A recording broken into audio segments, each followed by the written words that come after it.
লোকসভা কেন্দ্র থেকে নির্বাচিত বিধায়ক শারদত মুখোপাধ্যায়কে ধন্যবাদ জানাতে সল্টলেকের একটি হোটেলে আয়োজিত হয় মিলন উৎসব। অনুষ্ঠানে উপস্থিত ছিলেন বিজেপির বহু কর্মী সমর্থক ও নেতৃবৃন্দরা।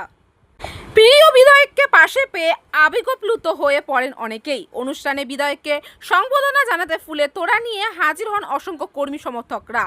ফুল দিয়ে বরণ করে নেওয়া হয় নব নির্বাচিত বিধায়ককে। এদিনের এই মিলন উৎসবে হাজার হাজার সমর্থকদের উপস্থিতি অনুষ্ঠানকে উৎসবমুখর করে তোলে। বিজেপি নেতৃত্বের দাবি, এই বিপুল জনসমাগমই মানুষের সমর্থন ও আস্থার প্রতিফলন।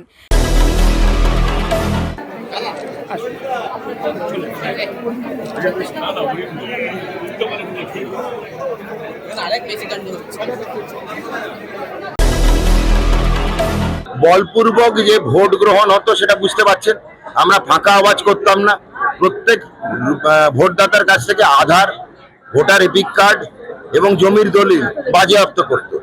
কারা করতো? তৃণমূল কর্মচারীরা, তৃণমূলের কর্মীরা।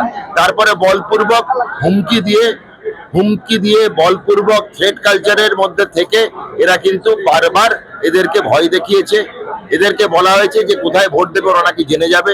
সেই জন্য এই মানুষগুলো যারা এগুলোতে একটুতেই বিচলিত হয়, সবার তো একরকম চিন্তাটা থাকে না, তারা এর বলি হয়েছে, এই থ্রেট কালচারের বলি হয়েছে। এখন থেকে বললাম 4 মে 2026 ভারতীয় জনতা পার্টি মুক্তি দিয়েছে বাঙালিকে। শাসনের আইন আর চলবে না, শাসকের আইনের দিন শেষ, আইনের শাসন চলবে। ক্যামেরায় অশোক পাইকের সঙ্গে আমি রিঙ্কি, নিউজ কলকাতা 24।